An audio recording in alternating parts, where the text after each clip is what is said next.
Good morning dear student, मैं महेश चौधरी। ठीक है, आपका ऑनलाइन क्लासों में स्वागत है। अपना टॉपिक चल रहा था एल्कोहल के रासायनिक गुणधर्म, और एल्कोहल के रासायनिक गुणधर्मों में आज दूसरा चालू कर रहे हैं कार्बन ऑक्सीजन बंध विलयन की रासायनिक अभिक्रियाएं, reactions involving due to cleavage of carbon oxygen bond. मैंने बताया कि कार्बन ऑक्सीजन बंध विलयन की जो रासायनिक अभिक्रियाएं होती हैं एल्कोहल की, किस तरीके से प्रोसीड होती हैं। देखिए, ये कोई जनरली अपने पास एल्कोहल दे रखा है। इस एल्कोहल के अंदर ये जो अपने पास एल्किल ग्रुप होता है, इसका क्या होता है, कार्बन परमाणु, और ये क्या दे रखा है अपने पास, ऑक्सीजन एटम। यहाँ से ये बॉन्ड जो होता है क्या होता है, क्लीवेज होता है, क्योंकि इस बॉन्ड के दोनों इलेक्ट्रॉन इस ऑक्सीजन एटम की तरफ रिप्लेस होते हैं। ठीक है, और रिप्लेस होकर इन रासायनिक अभिक्रियाओं में इंटरमीडिएट जो बनता है वो क्या बनता है, R प्लस प्लस OH- क्या होता है, रिमूव हो जाता है। ये जो इंटरमीडिएट बना है, इस इंटरमीडिएट का नेम होता है एल्किल कार्बोकैटायन। Alkyl carbocation. ठीक है, तो कार्बन ऑक्सीजन बंध विलयन की जो रासायनिक अभिक्रियाएं होती हैं, इन रासायनिक अभिक्रियाओं में जो इंटरमीडिएट बनते हैं वो क्या बनते हैं, कार्बोकैटायन। इसीलिए इन रासायनिक अभिक्रियाओं के प्रति जो एल्कोहल होते हैं उनकी जो रिएक्टिविटी होती है वो कार्बोकैटायनों के स्थायित्व के समानुपाती होती है। या यूँ कह सकते हैं कि एल्कोहलों की जो क्रियाशीलता होती है वो कार्बोकैटायनों के स्थायित्व पर डिपेंड करती है। ठीक है, तो देखिए एल्कोहल की क्रियाशीलता, एल्कोहल की क्रियाशीलता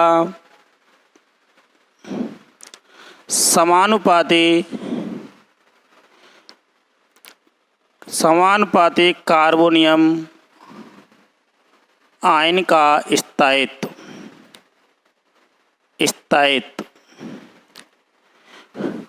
इंग्लिश में इस तरह लिख सकते हैं, रिएक्टिविटी ऑफ एल्कोहल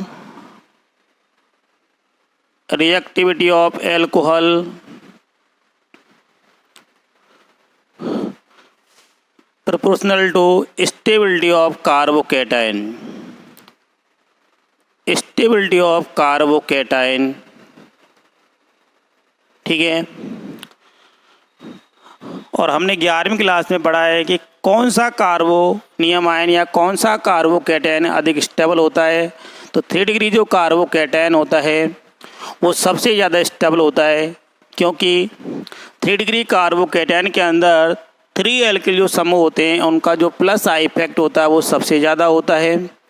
प्लस आई के अलावा प्लस एच इफेक्ट भी सबसे ज़्यादा होता है। ठीक है, इसलिए जितने भी एल्कोहल्स होते हैं उनकी जो रिएक्टिविटी है वो किससे निकाली जाएगी, कार्बोकैटायनों के स्थायित्व से। तो देखिए reactivity of alcohol towards this reaction, इस अभिक्रिया के प्रति एल्कोहलों की जो रिएक्टिविटी का ऑर्डर होगा वो क्या होगा। देखिए सबसे ज़्यादा होंगे 3 डिग्री एल्कोहल, ये होते हैं अपने पास 3 डिग्री एल्कोहल, इनकी रिएक्टिविटी सबसे ज़्यादा होती है।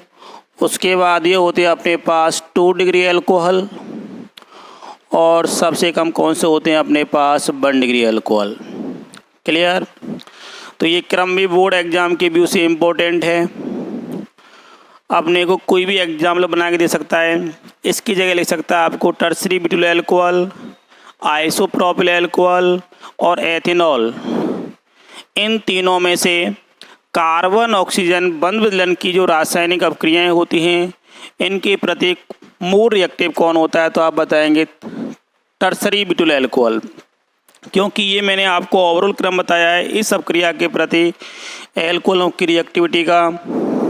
ठीक है, इसको आप जनरली 3 डिग्री अल्कोहल कहते हैं, इसको 2 डिग्री अल्कोहल कहते हैं, और इसको क्या कहते हैं, 1 डिग्री अल्कोहल। क्लियर,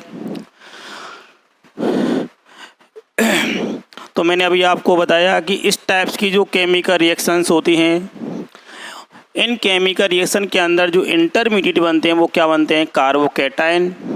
ठीक है, इसलिए इस अपक्रिया के प्रति एल्कोहलों की जो रिएक्टिविटी होती है वो कार्बोकैटायनों के स्थिति पर डिपेंड करती है।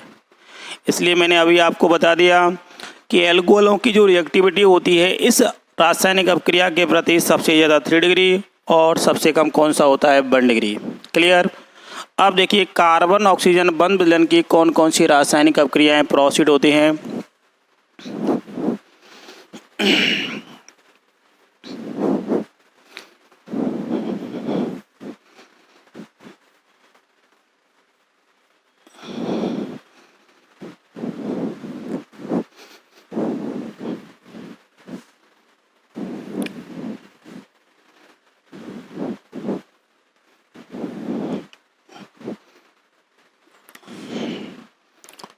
पहली रासायनिक अपक्रिया होती है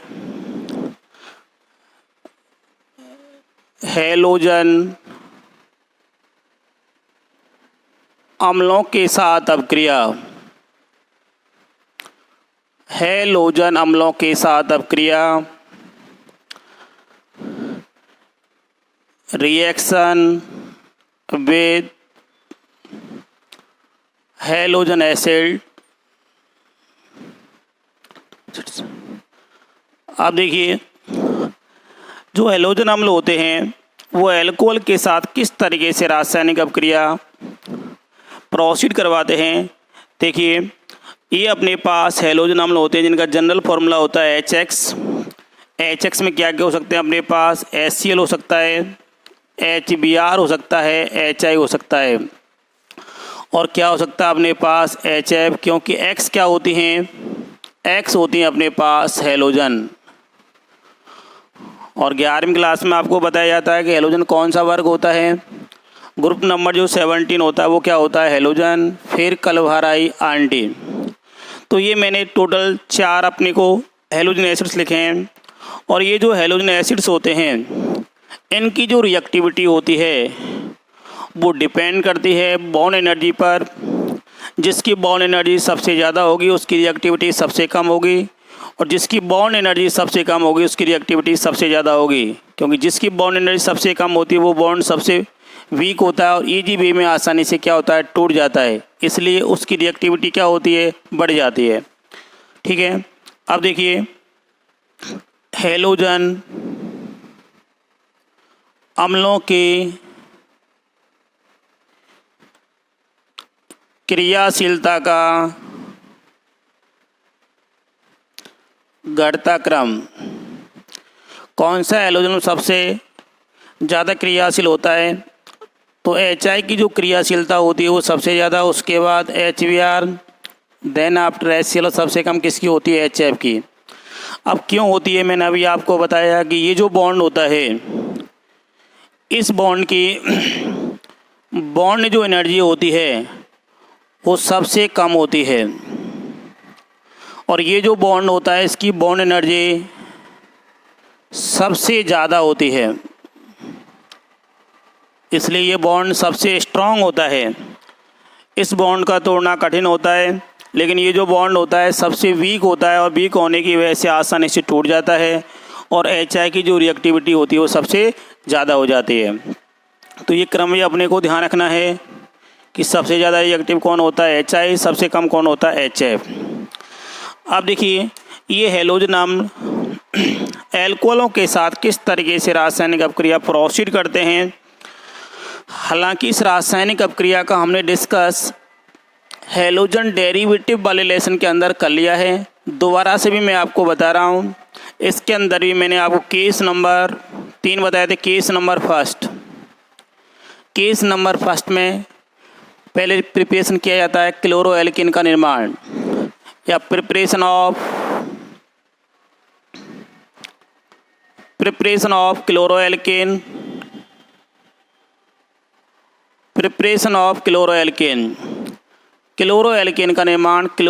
का निर्माण किस तरीके से किया जाता है। तो क्लोरो एल्केन के निर्माण के लिए मैंने एक रिजेंट काम लिया था, उस रिजेंट का नाम मैं दोबारा से बता रहा हूँ। वो रिजेंट था अपने पास कंसंट्रेट HCl और एनहाइड्रस जिंक क्लोराइड, इन दोनों का जो सममोलर मिक्सचर होता है, कंसंट्रेट HCl और एनहाइड्रस जो जिंक क्लोराइड होता है, इन दोनों का जो सममोलर मिक्सचर होता है, equimolar mixture of concentrate HCl and anhydrous zinc chloride is called Lucas reagent. उस रीजेंट का नाम क्या होता है? Lucas reagent. ल्यूकास सबकर्मक किसे कहते हैं? कि सांद्र HCl और निर्जल जिंक क्लोराइड का जो सममोलर मिक्सचर होता है उसे क्या कहते हैं? Lucas reagent. और जो ल्यूकास रीजेंट होता है इसके आधार पर 1 डिग्री एल्कोहल, 2 डिग्री एल्कोहल और 3 डिग्री एल्कोहल के अंदर विभेद भी किया जाता है। ठीक है, तो देखिए पहले तो जनरल रिएक्शन देखें, ये मूल अपक्रिया है इसकी। मूल अपक्रिया जनरल रिएक्शन,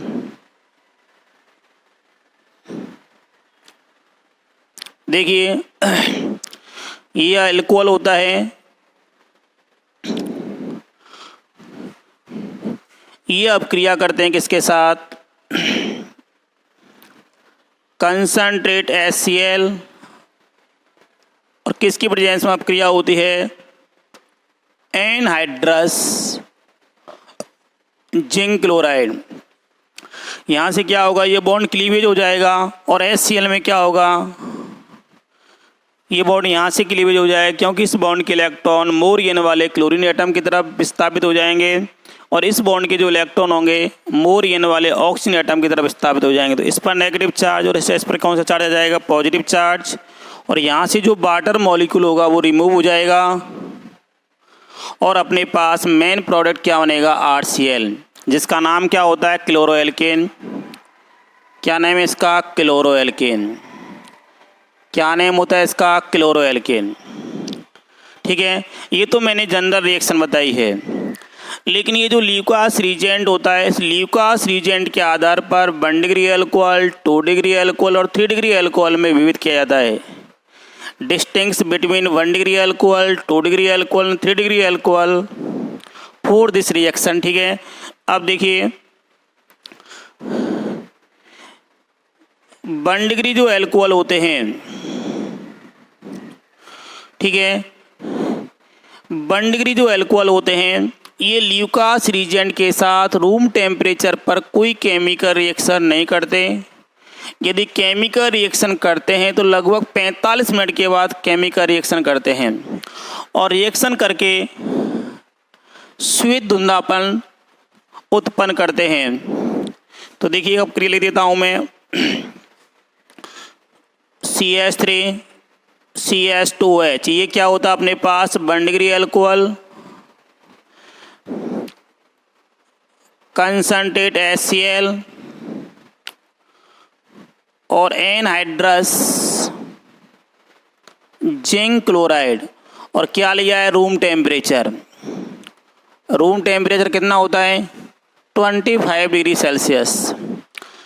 इस कंडीशन में कोई केमिकल रिएक्शन नहीं होती। यदि रिएक्शन की कंडीशन बनती है तो लगभग 45 मिनट के बाद बनती है।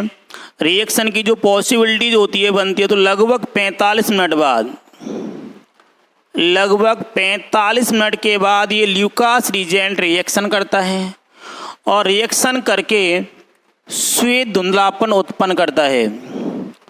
श्वेत धुंधलापन उत्पन्न करता है, वाइट टर्बिडिटी जनरेट करता है। वाइट टर्बिडिटी क्या करता है? जनरेट या उत्पन्न करता है। अब हम बात करते हैं, ये तो मैंने केस बताया आपको 1 डिग्री एल्कोहल का। अब बात करते हैं 2 डिग्री एल्कोहल।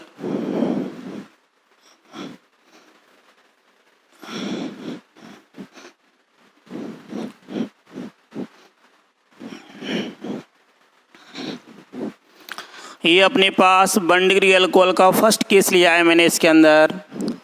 अब देखिए सेकंड केस, ये माना कि अपने पास कोई 2 डिग्री एल्कोहल दे रखा है, CH3 और OH। ये 2 डिग्री एल्कोहल होता है। कौन सा एल्कोहल है? 2 डिग्री एल्कोहल। ठीक है। ये अपक्रिया ल्यूकास रीजेंट के साथ, ल्यूकास रीजेंट क्या होता है, मैंने अभी आपको बताया कंसंट्रेट HCl और एनहाइड्रस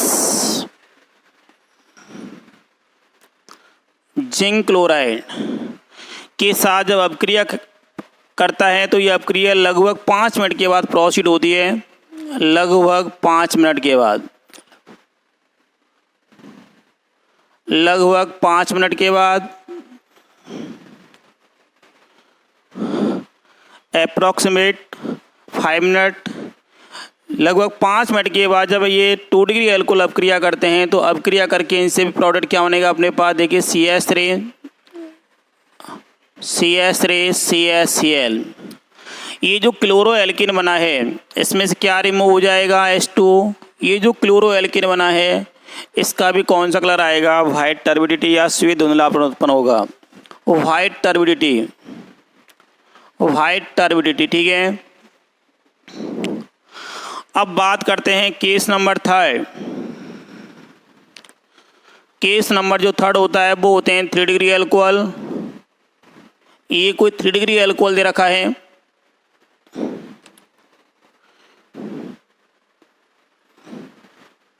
ठीक है। इसकी जो रिएक्टिविटी होती है इन अपक्रियाओं के प्रति बहुत ही ज़्यादा होती है, इसलिए तुरंत ल्यूकास रीजेंट के साथ अपक्रिया करेगा। ये ल्यूकास रीजेंट है एनहाइड्रस जिंक क्लोराइड। इसमें से क्या रिमूव होगा, वो ये H2 क्या बन जाएगा यहाँ, CH3 CH3CL। टर्सरी ब्यूटिल जो क्लोराइड बना है ये तुरंत श्वेत धुंधलापन उत्पन्न करेगा, तुरंत श्वेत धुंधलापन, तुरंत श्वेत धुंधलापन उत्पन्न करता है, तुरंत श्वेत धुंधलापन उत्पन्न करता है। ठीक है। तो ल्यूकास जो रीजेंट होता है इसके आधार पर आप 1 डिग्री एल्कोहल, 2 डिग्री एल्कोहल और 3 डिग्री एल्कोहल में आसानी से विभेद कर सकते हैं। दोबारा सुन लीजिए कि जो 1 डिग्री एल्कोहल होता है ल्यूकास रीजेंट के साथ रूम टेम्परेचर पर कोई रासायनिक अपक्रिया नहीं करता, अपक्रिया करता है तो लगभग 45 मिनट के बाद अपक्रिया करता है और अपक्रिया करके श्वेत धुंधलापन उत्पन्न करता है।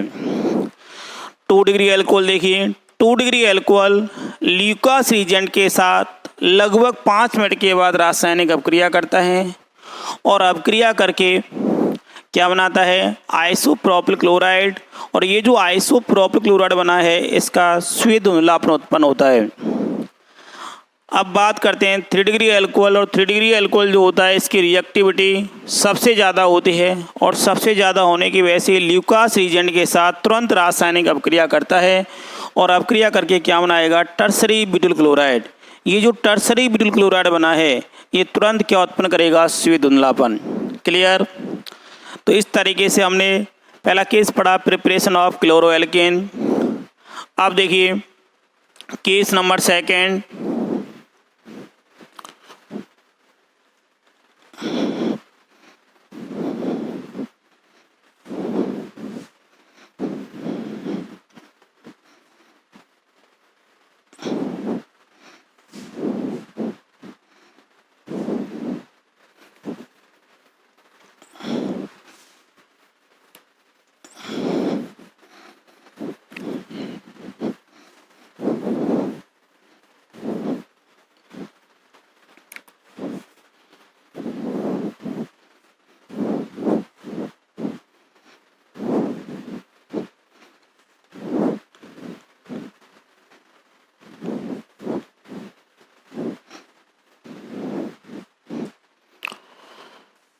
केस सेकंड है इसके अंदर प्रिपरेशन ऑफ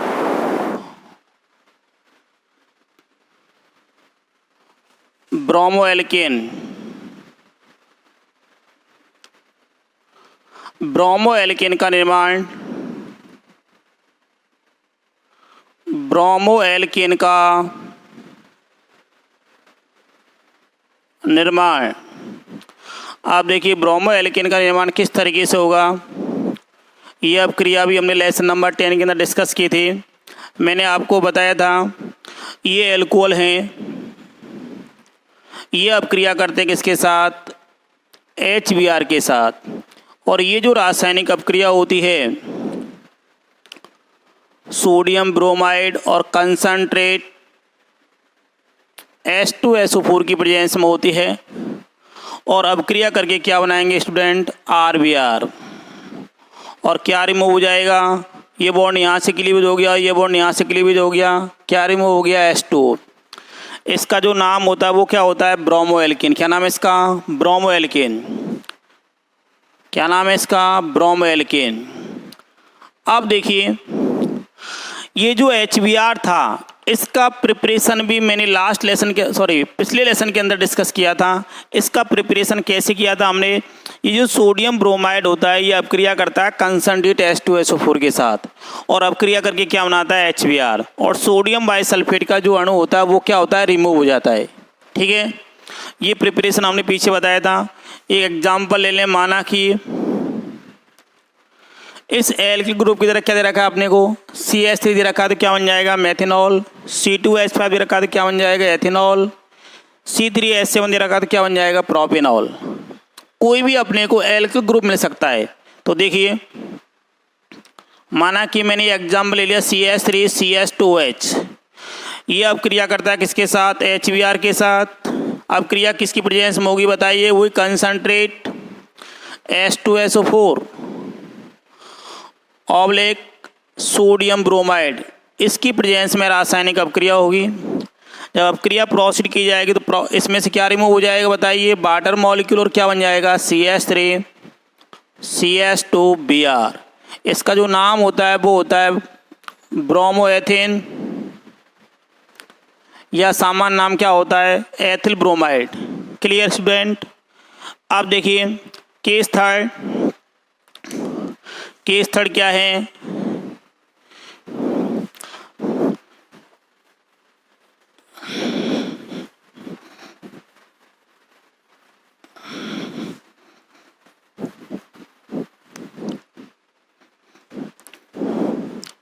केस थर्ड दे रखा है प्रिपरेशन ऑफ आयोडोएल्केन।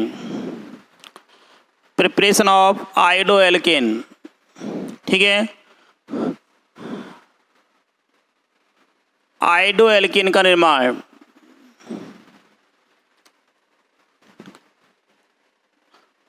अब देखिए आयोडो जो एल्केन होता है इसका प्रिपरेशन किस तरीके से करते हैं। ये एल्कोहल हैं, ये अब क्रिया करते हैं HI के साथ। लेकिन ये जो HI होता है इसका प्रिपरेशन किस तरीके से होता है, ठीक है। KI जो होता है ये अब क्रिया करता है 85% फॉस्फोरिक एसिड H3PO4। कितना होता है, 85%। ये दोनों परस्पर अपक्रिया करते हैं और अपक्रिया करके क्या बनाते हैं, HI। क्या बनाते हैं, HI, ठीक है। अब देखिए ये दोनों परस्पर अपक्रिया किस तरीके से करेंगे। आपको बताया कि ये बॉन्ड यहाँ से क्लीवेज होगा और ये बॉन्ड कहाँ से क्लीवेज होगा, यहाँ से। अब क्यों होता है, क्योंकि ये जो हाइड्रोजन एटम होता है इसकी एन किससे ज़्यादा होती है, हाइड्रोजन एटम से ज़्यादा होती है। इसलिए सिग्मा बॉन्ड के जो इलेक्ट्रॉन होते हैं किस तरफ स्थापित होते हैं, आयोडीन की तरफ। इससे आयोडीन पर इलेक्ट्रॉन डेंसिटी अधिक हो जाती है और हाइड्रोजन पर क्या हो जाती है, कम हो जाती है। ऐसी सेम प्रोसीजर इस अणु पर अप्लाई होता है। इन दोनों में से क्या रिमूव हो जाएगा, वही H2 और क्या बन जाएगा, RI। ये जो RI बना है इसका क्या नाम होता है, आयोडोएल्केन। क्या नाम है इसका, आयोडोएल्केन। क्या नाम होता है इसका, आयोडोएल्केन। कोई भी एग्जाम्पल ले लो।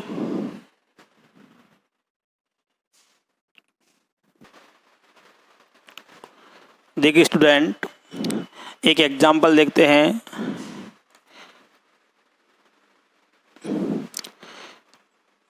माना कि अपने पास ये रखा है एथिल अल्कोहल।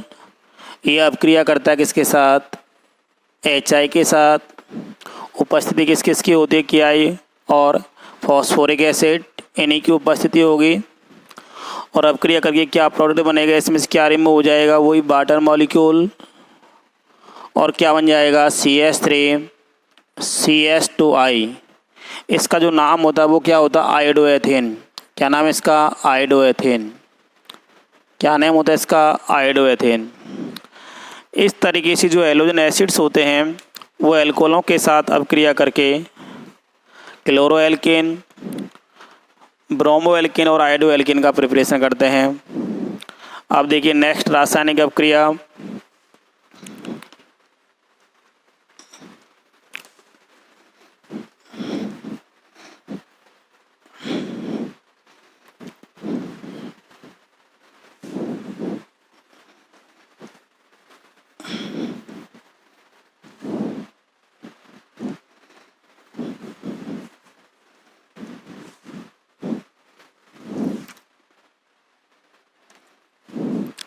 विध रखी है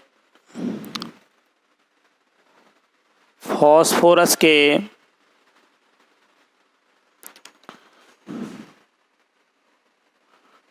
ट्राई हैलाइडों के साथ अपक्रिया,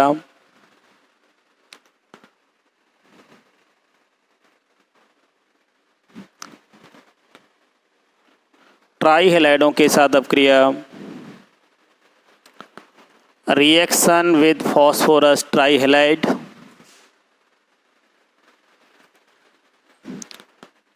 reaction with phosphorus trihalide. Phosphorus के ट्राईहैलाइडों के साथ अपक्रिया। अब देखिए एल्कोहल फॉस्फोरस के जो ट्राईहैलाइड हैं इनके साथ किस तरीके से अपक्रिया प्रोसीड करते हैं। फर्स्ट ऑफ ऑल हम डिस्कस करते हैं कि फॉस्फोरस जो ट्राईहैलाइड होते हैं इनका प्रिपरेशन किस तरीके से किया जाता है। Preparation of phosphorus trihalide, phosphorus trihalide. देखिए ये जो फॉस्फोरस ट्राईहैलाइड होते हैं इनका निर्माण किस तरीके से करते हैं कि जो रेड फास्फोरस होता है जब हैलोजन मॉलिक्यूल के साथ अपक्रिया करता है तो अपक्रिया करके क्या बनाते हैं, फॉस्फोरस ट्राईहैलाइड। ये अपने पास रेड फॉस्फोरस होता है P4, ये अपक्रिया करता है हैलोजन मॉलिक्यूल के साथ और परस्पर अपक्रिया करके क्या बनाते हैं, ये फॉस्फोरस ट्राईहैलाइड। इसको बैलेंस कर लेते हैं। हैलोजन के कितने एटम्स हो रहे हैं, टोटल 12 हो रहे हैं, तो 6s2। ये जो बनने वाला कंपाउंड इसका नाम क्या है, फॉस्फोरस ट्राईहैलाइड। ये होती है रेड फॉस्फोरस। क्या होती है, रेड फास्फोरस। और ये जो हैलोजन मॉलिक्यूल जो होते हैं जनरली अपने को मिल सकते हैं, या तो क्लोरीन मिल सकता है या ब्रोमीन मिल सकता है या आयोडीन मिल सकता है। यदि क्लोरीन अपक्रिया करेगा तो क्या बनेगा, PCl3। ब्रोमीन अपक्रिया करेगा तो क्या बनेगा, PbR3। और आयोडीन अपक्रिया करेगा तो क्या बनेगा, PI3। ठीक है। तो फॉस्फोरस के जो ट्राईहैलाइड बने हैं PX3 में जो बना है ये एल्कोहल के साथ किस तरीके से अपक्रिया करेगा। देखिए ये अपने पास कोई एल्कोहल दे रखा है, ये अपक्रिया करते हैं किसके साथ, फॉस्फोरस ट्राईहैलाइड के साथ। और अपक्रिया किस तरीके से प्रोसीड की जाती है, क्योंकि इसमें हैलोजन के 3 एटम दे रखे हैं और एल्कोहल का अपने पास केवल 1 मोल दे रखा है, इसलिए एल्कोहल के 3 मोल किसके साथ अपक्रिया करेंगे, PX3 के साथ। किस तरीके से अपक्रिया होगी, देखिए ये दूसरा अणु और ये तीसरा अणु। ठीक है। और ये जो PX3 है इसको मैंने सुविधा के लिए इस तरीके से लिख दिया है PX, X और X। मैंने आपको बताया कि ये बॉन्ड यहाँ से क्लीवेज होगा, ये बॉन्ड यहाँ से क्लीवेज होगा और ये बॉन्ड यहाँ से क्लीवेज होगा, और ये जो बॉन्ड होंगे ये यहाँ से और यहाँ से। तो इसमें से क्या होगा कि ये जो पूरा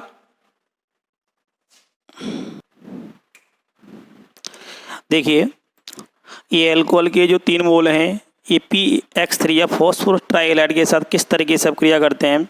मैंने आपको बताया कि एल्कोहल में ये जो बॉन्ड होगा कहाँ से टूटेगा, यहाँ से, क्योंकि ये इसका कार्बन एल्कोहल ग्रुप का और ये ऑक्सीजन, इसका बंध विदलन होता है। तीनों बॉन्ड यहाँ से ब्रेक होगा और ये जो सिग्मा बॉन्ड है इसके जो इलेक्ट्रॉन किधर जाएंगे, हैलोजन एटम की तरफ, और अपने पास क्या बनेगा, देखिए स्टूडेंट ये पूरा जो बाई प्रोडक्ट होगा इस तरीके से रिमूव हो जाएगा। और एक हैलोजन इस R से इसी तरीके से, एक हैलोजन इस R से इसी तरीके से, एक हैलोजन इस R से जुड़ जाएगी। टोटल अपने पास जो प्रोडक्ट बनेगा वो 3RX, और जो बाई प्रोडक्ट होगा वो क्या होगा, H3PO3। इसका जो नेम होता है बाई प्रोडक्ट का जो नेम होता है वो होता है फॉस्फोरस एसिड,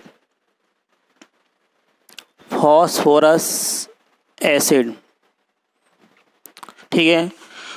और इसका नाम आप जानते हैं, क्या नाम है इसका, एल्किल क्लोराइड या हेलो एल्केन, एल्किल हैलाइड या हेलो एल्केन। अब देखिए एग्ज़ाम 2013 और एग्ज़ाम 2016 में ये क्वेश्चन आया था कि एथेनॉल PCl3 के साथ अपक्रिया करके मेन प्रोडक्ट क्या बनाता है। तो देखिए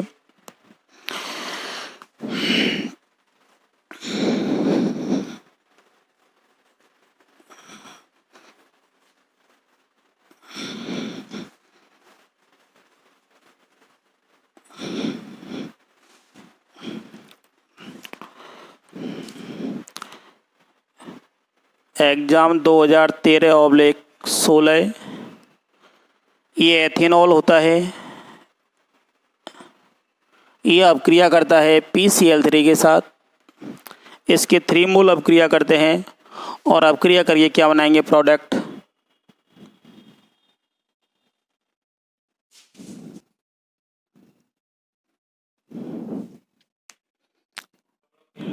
लाइट में क्या हो रहा है, बुरी गई।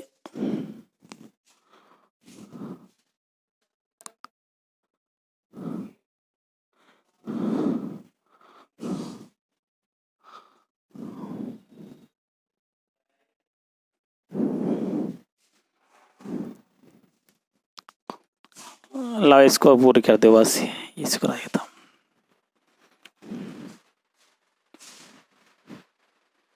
करके किस तरीके से प्रोडक्ट बनाएंगे, 3CH3 CH2Cl plus by product क्या होगा, H3PO3। क्या नाम है इसका, एथिल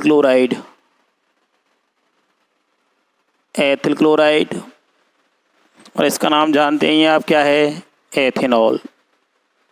ठीक है, ये जो क्वेश्चन है एग्ज़ाम 2013 और 16 में पूछा गया है, 2021 में भी बन सकता है इस, ठीक है। तो बोर्ड एग्जाम के व्यू से एक क्वेश्चन इम्पोर्टेंट है। नेक्स्ट जो रासायनिक अपक्रियाएँ होंगी, दे रखी हैं वो दे रखी है फॉस्फोरस पेंटाक्लोराइड के साथ अपक्रिया, और उससे अगली दे रखी है थायोनिल क्लोराइड के साथ अपक्रिया, और लास्ट अपक्रिया दे रखी है अमोनिया के साथ अपक्रिया। इन अपक्रियाओं का जो डिस्कस होगा कल नेक्स्ट वीडियो में किया जाएगा। Thank you.